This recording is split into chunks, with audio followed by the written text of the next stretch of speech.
उत्तराखंड कांग्रेस के 11 प्रत्याशियों की सूची जारी हो चुकी है। आपको बता दें, हरीश रावत अब रामनगर विधानसभा से चुनाव लड़ते हुए नजर आएंगे। कानपुर से सुभाष चौधरी कांग्रेस से प्रत्याशी होंगे। वहीं डाईवाला से मोहित उनियाल शर्मा और ऋषिकेश जैनेन्द्र रमोला, ज्वालापुर से बरखा रानी और झबड़ेरा से वीरेंद्र जाति, खानपुर से सुभाष चौधरी, लक्सर से अंतरिक्ष सैनी और लालकुआ से संध्या चुनाव लड़ेंगी। डालाकोटी और कालाढूंगी से डॉक्टर महेंद्र पाल चुनावी मैदान में उतरेंगे।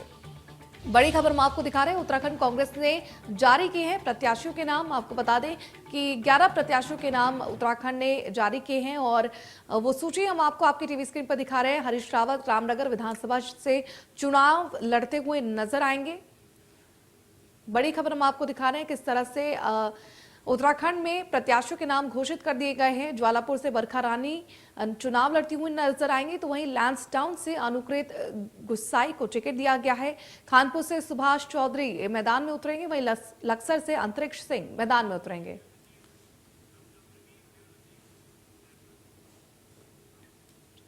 और इस पर ज्यादा जानकारी देने के लिए हमारे साथ हमारे ब्यूरो चीफ प्रवीण जुड़ चुके हैं। आइए उनका रुख करते हैं।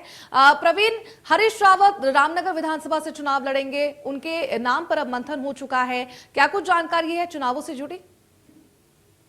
देखिए, हरीश रावत को लेकर चर्चा चल रही थी पिछले काफी दिनों से कि कहाँ से चुनाव लड़ेंगे। तो कुमाऊं के रामनगर सीट से चुनाव लड़ेंगे। हालांकि यहाँ पर रंजीत रावत जो थे पिछली बार चुनाव लड़े थे, उससे पहले जीतते आ रहे थे, लेकिन उसकी वजह से विरोध भी हुआ था, उनके समर्थकों ने विरोध किया था। लेकिन अल्टीमेटली फैसला केंद्रीय नेतृत्व के द्वारा ये लिया गया कि रामनगर से ही चुनाव लड़ेंगे। अब रंजीत रावत को सल्ट भेज दिया जाएगा। इसी तरह हरक सिंह रावत जो कि बीजेपी से कांग्रेस में आए हैं अभी कुछ दिनों पहले ही, उनकी बहू को जो कि अनुकृति गुसाई हैं, उनको लैंसडाउन का टिकट दिया गया है।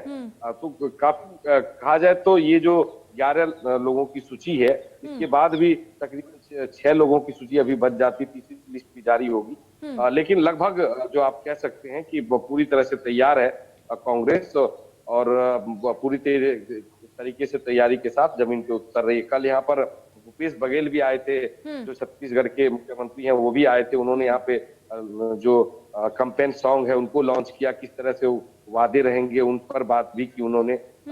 जो संजय निरुपम है, महाराष्ट्र के नेता है कांग्रेस के, वो भी हरिद्वार आ रहे हैं। तो बड़े नेताओं का आने का भी दौर शुरू हो चुका है, क्योंकि 14 तारीख को मतदान है, तो बहुत समय नहीं बचा है। इसलिए पार्टी चाहती है जल्दी से जल्दी सारे नाम को फाइनल किया जाए और जनता के बीच जाके वोट मांगा जाए। जी प्रवीण, जिस तरह से 11 जो उम्मीदवारों की सूची तैयार की गई है, किस तरह से इसमें क्षेत्रीय और जातीय समीकरण बैठाने की कोशिश कांग्रेस द्वारा की गई है?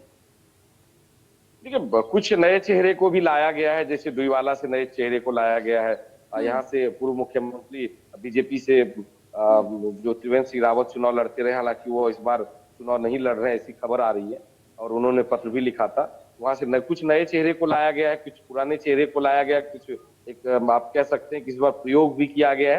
तो हर तरह की चीजें देखने को मिली है दूसरी लिस्ट में।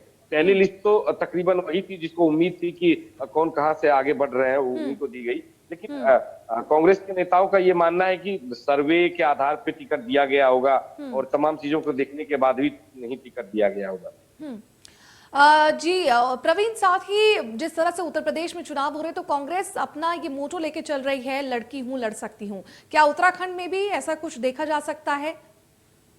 देखिए, दोनों की परिस्थिति बिल्कुल अलग है। उत्तर प्रदेश में कांग्रेस जो है उसकी हालत बहुत अच्छी नहीं है, लेकिन उत्तराखंड में इस बार तमाम कार्यकर्ताओं को लगता है कि हम सत्ता तक पहुंच रहे, क्योंकि उत्तराखंड में देखने को ये मिलता है कि एक बार बीजेपी सत्ता में काबिज होती है तो अगली बार दूसरी पार्टी हो जाती है, यानी दूसरी बार कोई रिपीट नहीं होती यहाँ पे सरकार। और यहाँ पे जो सरकार बनती है, कांग्रेस और बीजेपी में कोई ना कोई पार्टी बनती है। इस बार चूंकि वर्तमान में भाजपा की सरकार है, बीजेपी की सरकार है, तो कांग्रेस को लगता है कि इस बार अगली बार उनकी सरकार है, और उनकी फिजा भी यहाँ पे बनाने में वो कामयाब रहे हैं। अब देखने वाली बात होगी कि किस तरह से चुनाव आते आते किस तरह से माहौल को बना अपने पक्ष में रख पाते हैं या नहीं रख पाते।